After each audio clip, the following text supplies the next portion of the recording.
Good evening, ladies and gentlemen, and welcome back to Slingin Leather, Southern California's official combat sports show. I'm your host, Scuba Steve, Chino Hernandez.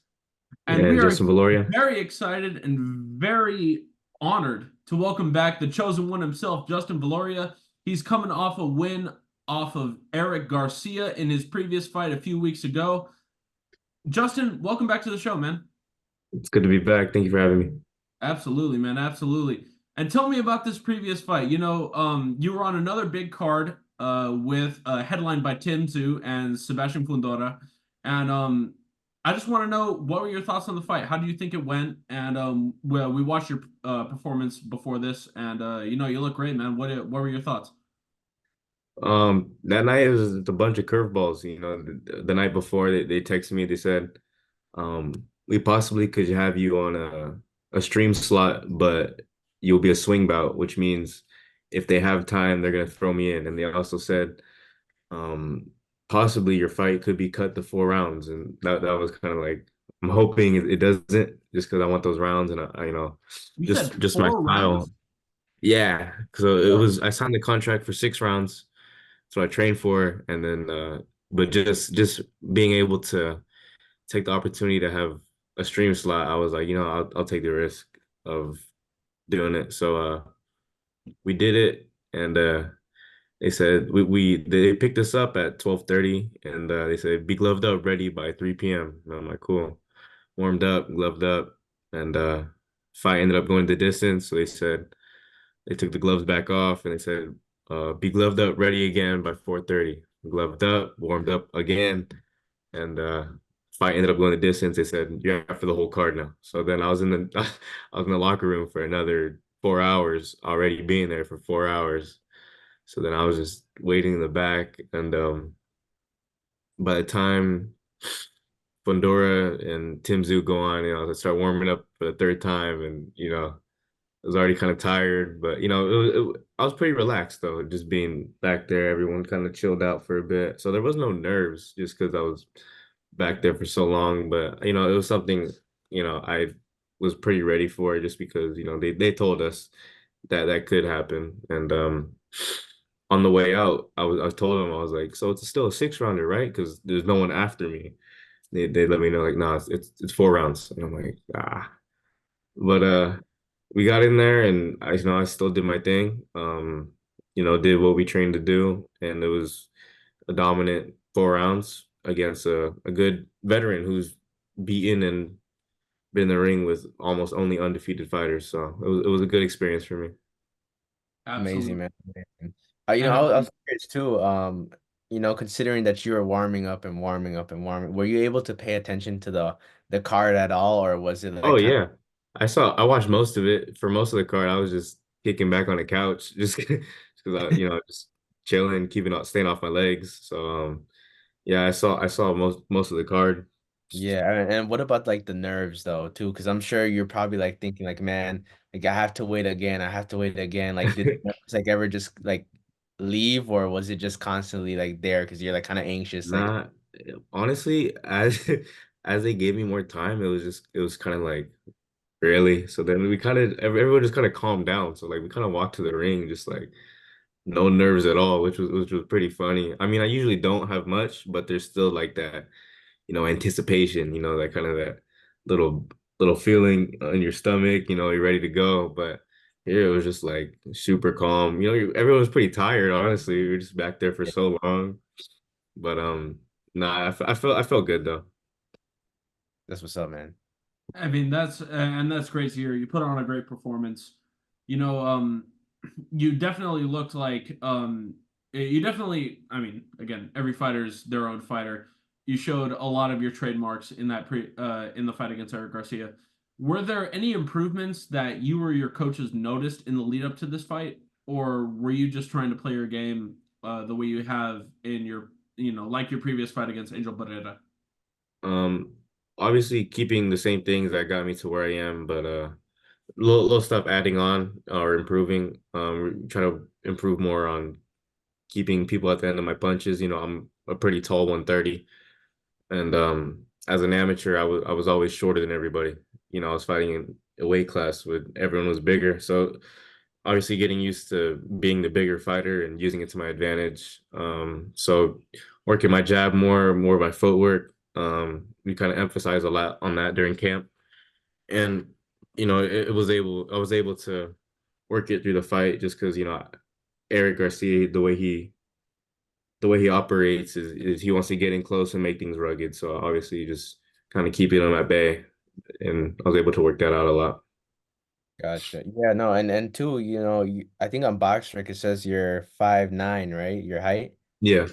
Okay, so I guess I'm really curious, like, how does that play in with making weight? I know you're very young right now, but Mhm. as you set into your body, as you grow, like how so far, how has it like affected you with your weight cutting? Like getting down to 130 at 5'9" definitely doesn't seem like an easy task. So like how Um, that? it was a learning process the first few times, just knowing how to cut weight correctly. You know, because as an amateur, I never cut weight, so it was pretty new to me turning pro. Um, but once I got the hang of it, it became pretty easy. I don't have like I mean, I have big shoulders, but I don't have a huge frame everywhere else. So it usually, it's I think it's a perfect weight for me right now. But for sure, we're gonna grow up. We're gonna grow into my size more, and we're gonna have to move up eventually. But right now, it's perfect. And you were saying you had made those changes, like you said, the footwork. Were there any fighters that you had taken inspiration from in the lead up to this fight, or was there any film that you were watching from other boxers that you wanted to, to inspire your performance, or was this merely direction from your coaches?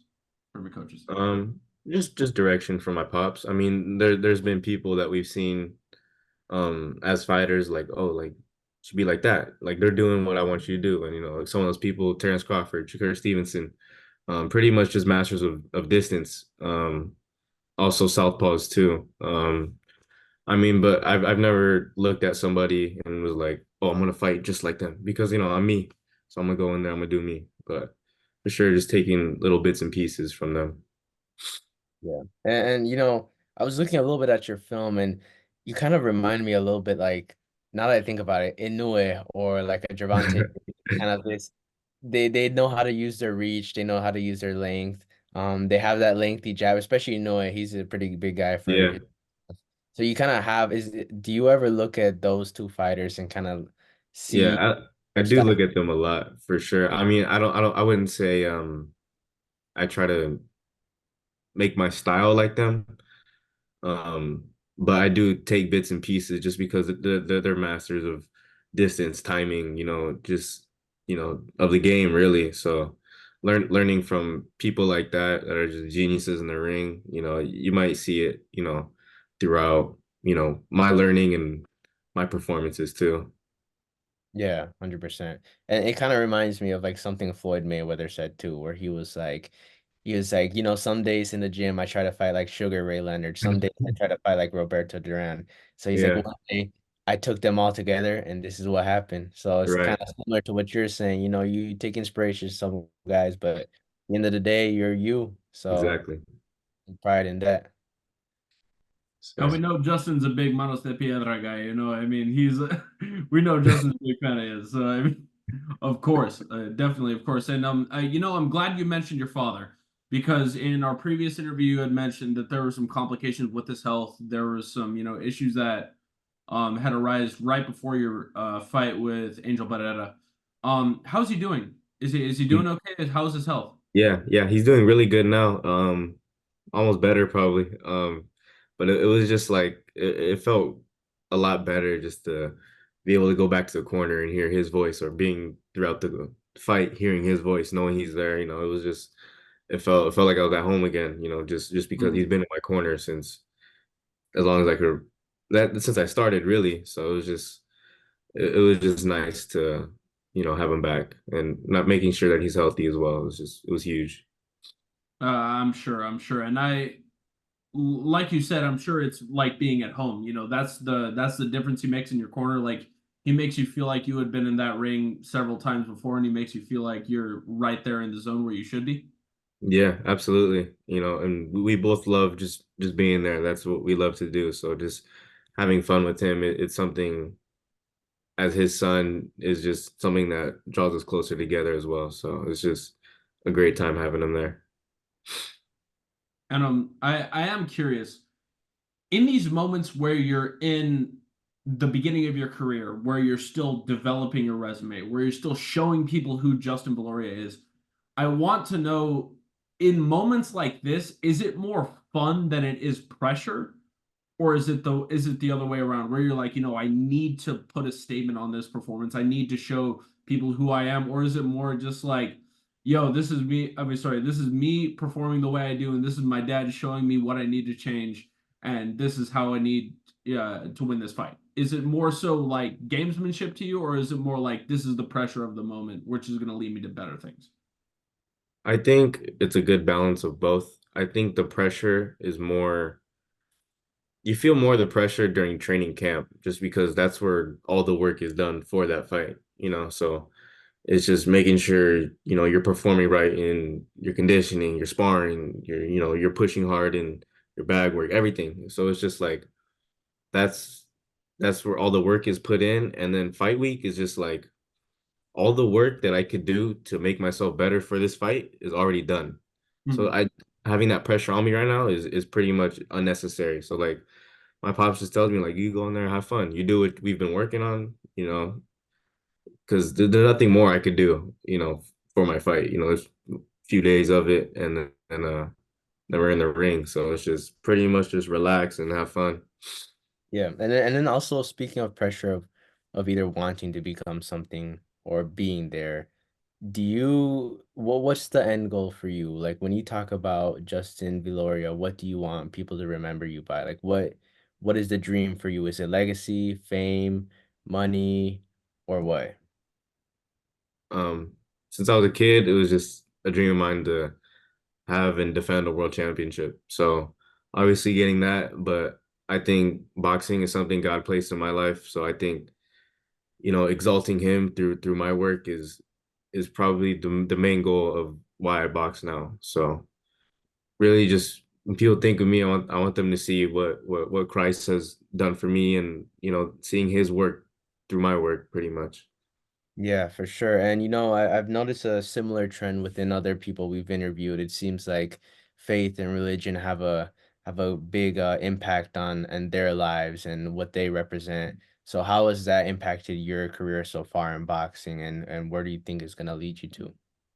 It gave me a lot of peace and it gave me hope just because, you know, following God that that's the best place I could possibly be. So it's like, wherever he leads me in this career of boxing is the best place that I could possibly be. So it's just like, I stay true to my faith and I stay diligent and I work for him and I'm gonna be more than okay. So it's huge and it really encourages me to pretty much just trust him and stay calm through things, not worry. So it's my life. Absolutely. And definitely one thing I could say, Justin, that we both resonate on in this very house that I'm sitting in right now, we say this is Jesus' house. This ain't nobody else's house. This is Jesus' house. Like For nobody sure. protects his house other than him. You know what I'm saying?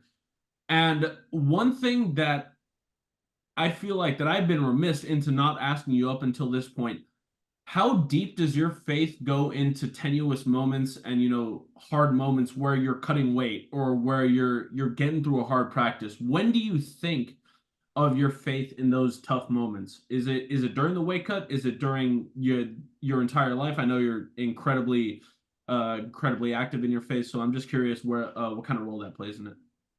I mean, it's all the time. I'm thanking God for every opportunity that I have to do what I love. Like how many people get to, he's blessed with opportunities of like, you know what, I'm to exalt my name, I'm gonna give you what you love, what I instilled in you. And so every practice, every sparring, or, even the sparrings where I get beat up, it's just like, Lord, thank you.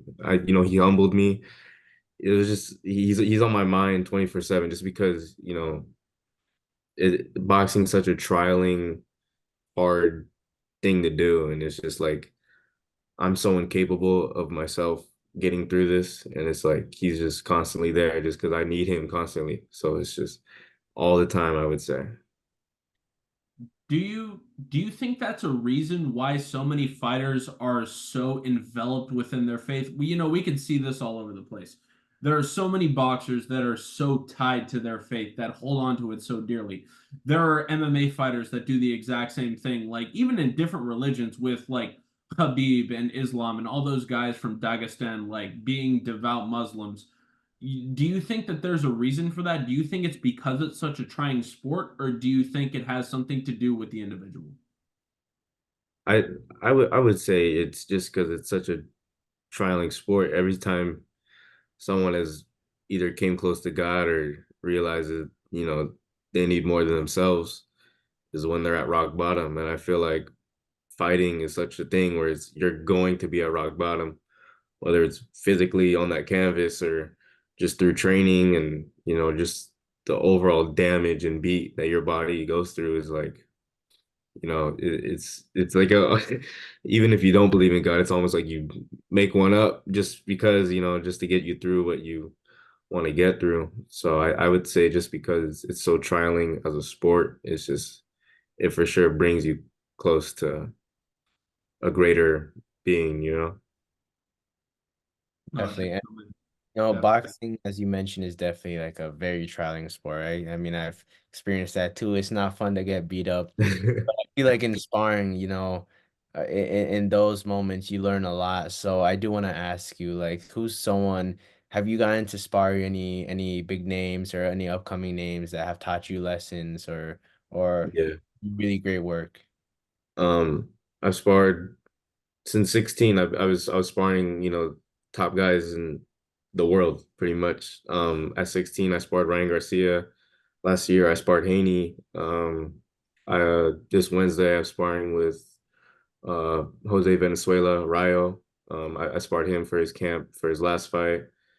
Raymond Morataya. There's just so many guys I could list off that, have either been at the top, held world titles, fought for world titles, unified. It's just each and every time I step in the ring with those people, it was like I learned so much, and it just developed me into the fighter I am today. So it was just those opportunities were a huge blessing on my life. Just being able to get experience like that from such a young age, and I'm pretty much grown. I would say growing into a man, being able to spar with people like that, it put me at a different level from people my age. Yeah, no, I mean, Haney, Ryan Garcia. I mean, those guys, those are big names that you're talking Yeah. about. I do want to ask you now, since you brought those names up, were you surprised of like the outcome of this weekend? Knowing since you've sparred them and you've gotten a different perspective on these two guys, you've seen how they fight, you felt their power. Were you Right. surprised on what happened this weekend? Like how watching that fight, what was going through your mind? I wasn't really, but I think the only thing that surprised me was that it went to a decision for Ryan. But I did expect I either said it's either Haney by unanimous decision, like shutout, or Ryan knocks him out, stops him. And I wasn't surprised with Ryan's performance because like I could tell that he was kind of trolling and throughout the whole buildup of everything. Just if you kind of know his character a little bit, you're able to tell like, okay, he's kind of doing it for his own amusement. I mean, some stuff was obviously questionable, but like I kind of knew he was there. He came in shape, even though he missed weight. You could tell he was in shape. Um, but through the performance after he caught him with that first hook in the first round, I'm like, oh, Ryan's game. And you have Ryan coming forward on his front foot. That's scary. So it's really I was able to tell Ryan was gonna either stop him or do what he did. He dropped him what 3 times. So yeah, it Yeah. wasn't really much of a surprise, but it was just still crazy to see. You know what I mean? Yeah, no, I mean, Steve and I were literally talking about it Yeah. um, before this, and we were like baffled. Like we were just Yeah. shocked about what happened. I was But wow. You know one what? thing I would I say can. though, Okay, go ahead, go ahead, please. one thing I would say, people are so quick to jump on bashing Haney, but I'm like, I don't think this takes away anything from Haney, but it just gives so much more credibility to Ryan because everyone sees Ryan as a joke.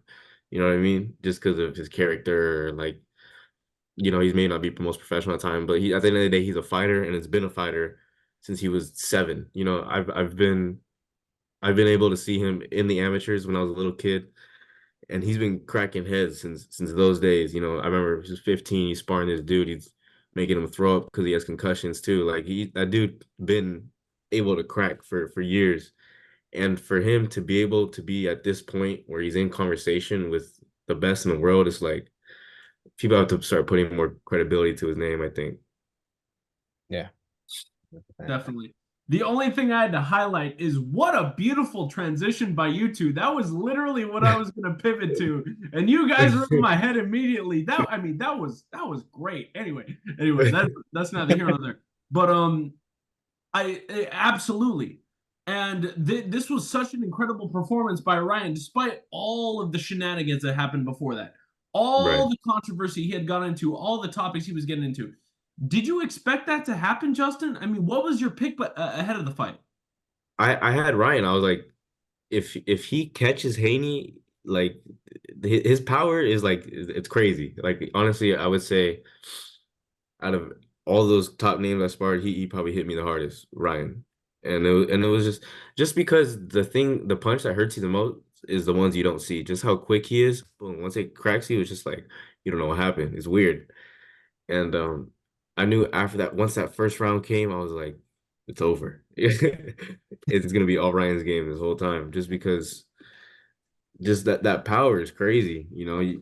And like for most people, Haney was a top 10 pound for pound in most people's rankings. I mean, he was in my rankings, and for Ryan to do what he did, you know, in that ring, you know, it says a lot about, Ryan as a fighter. Yeah. Yeah. And I think too, like one thing I think this provides more opportunity for you, many upcoming fighters, and just a new opportunity for boxing as well, because we had this whole issue of you've seen in UFC people can lose, and Yeah, but in boxing, you have one loss, and it's like the end of the world. And right. I think, I don't know if you agree with me, but I think that Ryan winning this against Devin Haney provides so many more opportunities, because it's bringing it back to the days where you can lose and still come back. I mean, this was Absolutely. massive for boxing, and Absolutely. I am excited for the future of boxing. These next few years will be popping, because everybody except Tank has an L now. Until Right. Lopez, Devin Haney now, Ryan Garcia. I mean, everybody has an L. Yeah. Pitbull got one Ones too. like, what'd you say? Pitbull's got one too. Pitbull. Yeah. Ones I can think of that doesn't is I believe Inoue doesn't have a loss, and Gervonta Davis. So We're Right. not even gonna mention Rolando's name in this whole interview. Okay, we're not even gonna talk about it.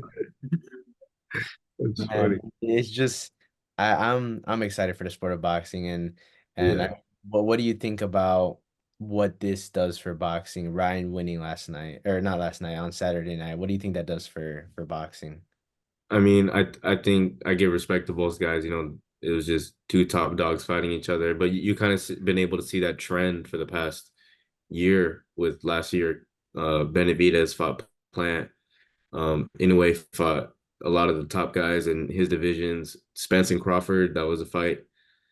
There's so many fights now that being made, and it's just awesome to see. You know, Kambosos fighting Lomachenko. It's a good opportunity for everyone to put on a good show, and I think that's the most important part. You know, for me personally, I've never declined to fight. You know, I was whether they were way more experienced, whether they're this or that. You know, it's still early in my career, but just being who what my job is. I'm a fighter. You know, you give me someone to fight, I'm gonna fight them. You know, I don't really care of if one, I believe in myself. I feel like I can beat anyone they throw across the table for me. So that's just me as a fighter, but also not being scared to step in there with the possibility of losing, you know, being able to test myself. So I think for the sport it's huge. Absolutely. And it's them boys from Whittier, man. You and Aaron Pico, you're the two shining lights of Whittier, California. I just hope y'all know that right now because y'all are doing it. Y'all are doing it for real. But I wanted to go back to something you had mentioned previously. You said that what Ryan Garcia is doing with his personality right now is like almost an act. Like, it's something that he Yeah. wants to use to, gain notoriety, build up the anticipation for a fight. What did you make of his behavior, and did you think any of it was actually genuine, or did you think it was all a method of promoting this fight? Um, I feel like some stuff could have, or I feel like the things that were genuine, like controversy on I don't even know like what to name exactly, but just he knew about things that were so controversial and threw them out there for attention, and it could have been genuine, but I think the intention was to just draw attention. So like yeah, he threw out real things for the attention, which it worked right in his favor. I'm not gonna say I was able to see right through it, but I just had a feeling like I think he's playing. I think he's playing. Um, but you could tell that. I mean, obviously, yeah, it was a character, but like the way he's acting now, he's a lot more kind of laid back himself. Just now that the fight's over, but it was probably one of the biggest trolls I've ever seen, and for it to be working was crazy. That was a meta game he was playing. Dude, it For seemed sure. like it was so real. He's going through a divorce. He's got all this stuff going on outside the ring, yet he comes in and he puts on, again, in my opinion, the performance of his career. I can't I think so. recall a Yeah. fight, especially a guy with the pedigree of Devin Haney. Exactly. Someone Exactly. who has had established himself as a power puncher against Regis Prograis and had done all these things to, sort of almost flip the script from the attributes that people had given to Devin Haney in the lead up to this fight. Yeah. Gino and I were discussing before this that if he continues beyond this path of like whether it was or was not a troll, at the end of the day, he still did miss weight by 3.5 pounds, and he had to Yeah. cough up 1.5 mil for that fact. Do you? I mean, I want the boxers to tell me right now, both of y'all, is this sustainable, and is this a shtick that he's playing, or do you think this is legit? Or do you think this is legit how he's gonna act like the second coming of Roberto Duran or something like that, or Oscar De La Hoya? I feel like it was just like a one. I don't think it's something that could happen again, just because it's just like that he'll be known as like that's just him. He's just playing, After the first time, it's like he has everyone kind of fooled, but it could get old.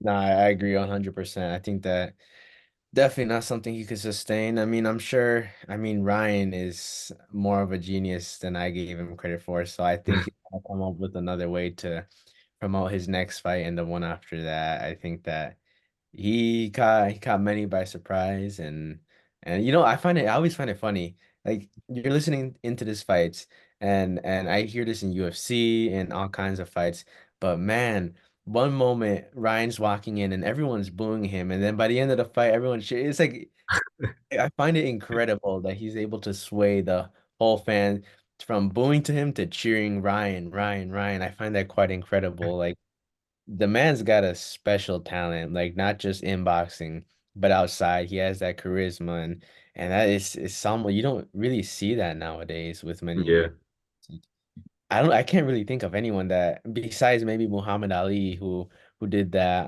to Sonny Liston and George Foreman. Besides him, I can't really think of many boxers who have trolled the whole entire world into this weird nonsense. What do you for guys sure. think? I mean, there might be a few. I mean, Teofimo, he for sure had a little thing going on with him. Oh, Um, you're gonna be started.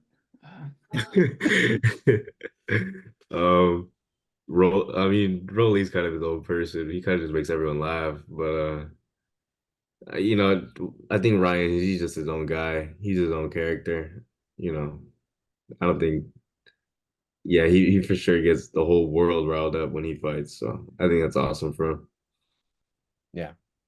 We gave Teofimo far too much respect in this podcast, not at least like calling him out a little bit for walking out to a musical with Hugh That Jackman. was That's crazy. beyond it. That's beyond this. That's beyond the fight.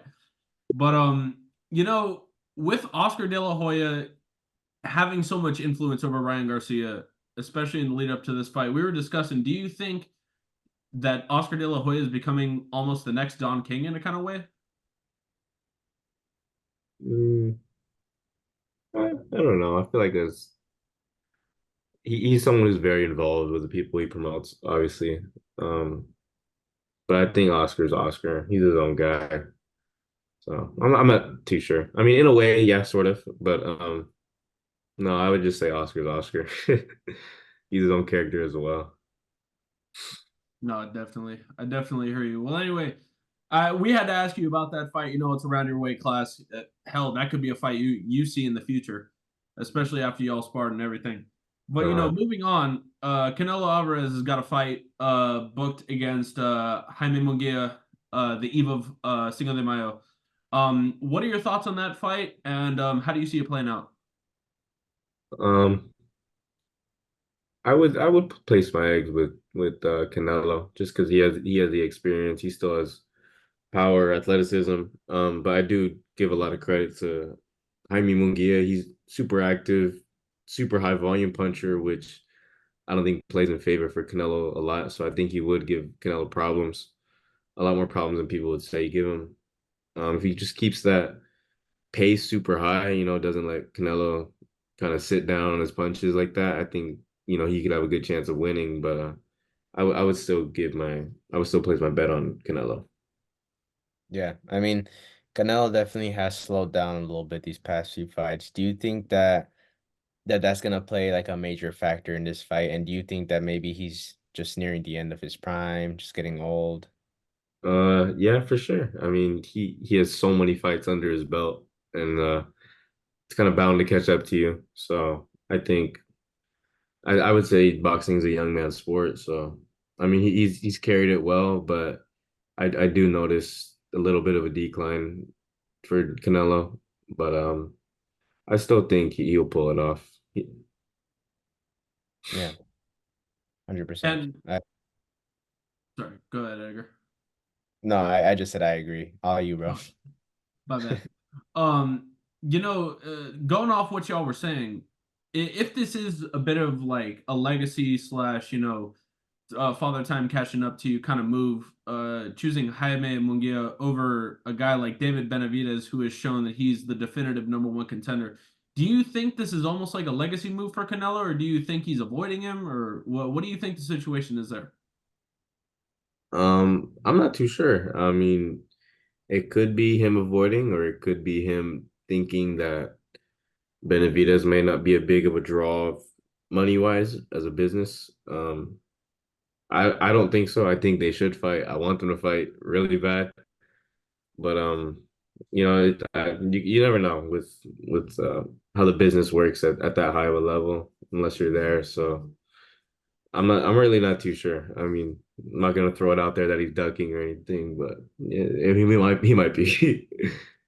But shoot, that's the only fight they can make afterward, right? Like if he beats Munguia, like who else are they gonna put him up against?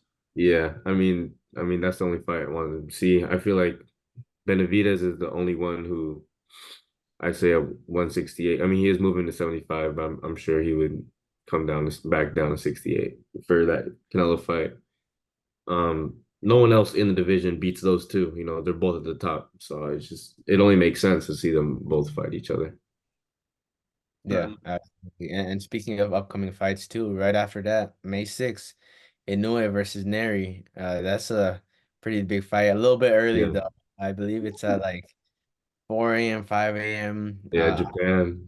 It's pretty early, pretty early. I Yeah. mean, how do you see that fight playing out? Like, who wins that? I know Neri's been stopped to the body, and in a way, such a precise, accurate, hard hitting body puncher. He's all over the place. So I think he gets stopped again to the body, just because I don't see Neri super technical on defense. I think in a way he's just so well rounded as a boxer and so technical and smart. He's just gonna do what he always does. So I will have in a way by stoppage. Yeah, no, Inoue is a phenomenal fighter. I'm Yeah. inspired by him personally. I think Yeah. that it's a dream of mine to possibly meet him one day, and I think that is he's a really cool fighter. I probably wouldn't be able Uh, to see him, but we I'll use Google Translate and Yeah, you gotta get a translator.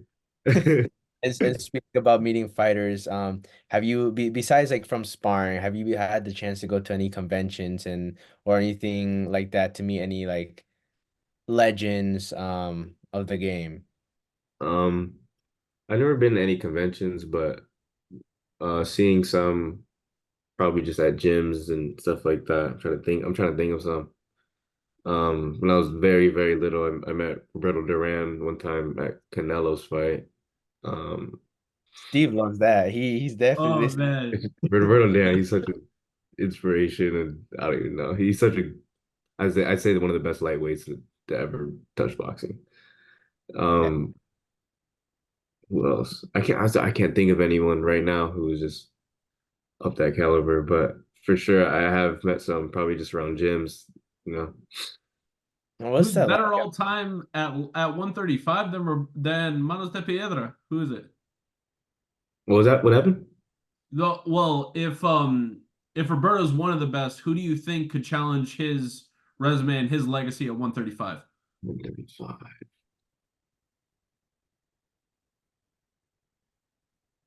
Tank, maybe? I don't know. I don't know. Roberto Duran, just that his pace, his power, he's so technical. It's so hard to keep up with. Um, Mhm. and you see someone that could hold power and pace did give Tank problems, and that was Pitbull. But at the same time, Tank is such a technician. He's such an explosive fighter. It's just he's very like he's so unpredictable in the sense of you don't know when he's can sleep you. So it's just I'm not too sure. It's hard to think of right now, but No, I Yeah. mean, it's one of those things like you look at the legacy. I mean, he had that hat on where he's wearing that like Looney Tunes shirt with Sylvester the cat. You know what I'm saying? Where it's no hay otro como Duran. There's no. I mean, again, call me biased because I am, but I mean, Tank's one of those guys where I feel like he would have the knockout power to really like change the outcome of the fight. right. These are all, as you know, these are all hypotheticals and errors, but Yeah. you know, out of all the big fights that are definitely coming up, I mean, Fury and Usyk is the last one that I can, put on the nose on the bill. Tyson Fury has built up a resume thus far in his career, especially within this era, that he's definitely the best heavyweight of this specific time period. Do you think with a win over Usyk that would be solidified? We could, with full confidence consider him the best. I would say so, but I do feel like he's kind of on his way out. Um, Usyk, he's super active technician. I would say he's like a heavyweight Loma almost. Um, and I feel like he's just the more fighter. He's a fighter that's way a lot more focused, and he has more of a drive, I would say. Um, and after that performance with Ngannou and Fury, I really just don't see how Fury pulls off a win with Usyk. No, definitely. What do you think is going to be the weapon that is going to give Fury the most problems coming from Usyk? Probably just I'll probably Usyk's footwork. It's a lot faster than most heavyweights. Just a bunch of different angles, and he can throw in volume as well. So probably yeah, probably just his volume and his footwork. Yeah, and Fury's one of those weird fighters because he mentioned in an interview recently, or it might have been a press conference, but he said, and this is true, looking back at all his fights, he does not deal well with boxers. He tends to somehow get knocked down by guys who don't have power. Yeah, And guys who actually have footwork, he tends to really struggle. Whereas like Deontay Wilder, besides the first fight, like after that, like he seemed to deal with him, and the third fight was a great fight, by the way. I mean, yeah, unbelievable fight. But I mean, with power punchers, he seems to really be able to like get through to them and always find a way. And somehow, like you would never think, at least before Wilder, you never thought of Fury as a guy with power. And Wilder right. happened, and then you're like, oh my gosh, this guy really has power. But Mm, and then he fights a boxer, and then all of a sudden it's like the power's gone. Can't really box. I find it weird. Fury's like one of those weird guys that just doesn't. I don't know. He's like an opposite kind of fighter. Like Right. Would you say he's like more inconsistent as a fighter? yeah, exactly. Like people would think like everyone's like discounting Usyk just because Fury is bigger than him. I agree Right. with you. I think that Usyk's gonna take the win for sure because just the footwork, the speed. Maybe he may not have as much power, but he's able to land those shots, and you never know. I Lately, mean, the heavyweight division is they're so big. It's like either, whether they have power or not, they're huge. They do have power to put you out. So it's like I think that's what the heavyweight division is so entertaining because of how unpredictable it is. Because with a punch with someone that big, anyone can lay you out. So yeah. um, I am looking forward to it. I think it's gonna be a good fight. Yeah, and now with we saw what Anthony Joshua did to Yeah. Ngannou. How do you think if Usyk beats Fury, how do you think a fight between Usyk and AJ plays out? I mean, if they choose to go for the third fight, how do you think Mhm. that fight plays out?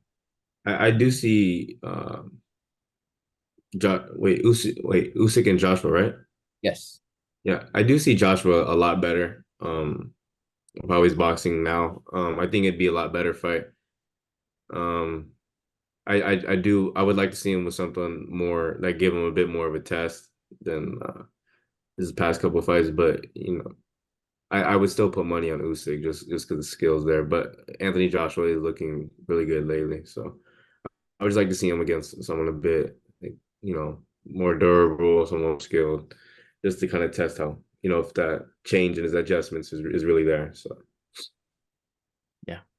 No, definitely. And I do think that Usyk's gonna get it done. It doesn't matter about the lazy eye. I think he's still gonna be able to get it done. He's gonna see all the punches come from Tyson Fury. Let's say he gets this win against Usyk. Where would you put Tyson Fury on the all-time list of heavyweights? And it don't have to be a specific spot. It'd be like top five, top 10, something like that. for sure, top 10 for sure. hmm Yeah, I mean, just based on the size alone, yeah. that's a I mount for him. mean, the era of heavyweights now is just twice as big as what we consider the greatest heavyweights. So it's crazy. Exactly.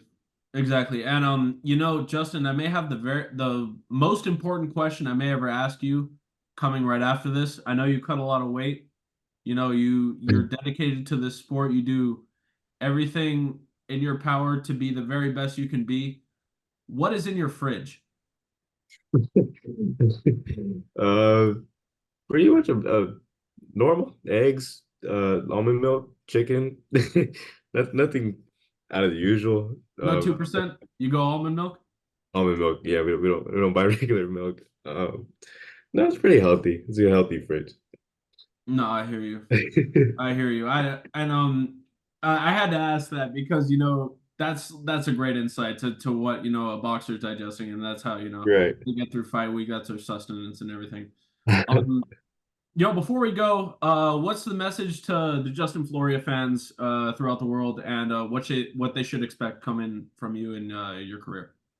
First, just thank you for continuing to support me. It goes a long way and it means a lot to me. I have a fight coming up. I'll probably release a fight date pretty soon. It's this summer on another big card, so I'm excited to be back in there. This fight, which should be an 8 rounder, so we're jumping up again. Um, so just stay tuned, and I'm excited to be back. Any Yeah. opponents in mind? Not yet, not yet. We're looking at that right now. Word, Yeah. word. Sounds great. Well, Justin, thank you so much for your time, my man. It always Thank means you a for lot. having me. Be sure to hit the like and subscribe button below for more of Southern California's official combat sports show. We will absolutely plug Justin's Instagram in the description so you guys can give him some attention on social media as well. Thank you all for tuning in to Slingin Leather. Be sure to protect yourself at all times, and we will see you all in the next one. Peace.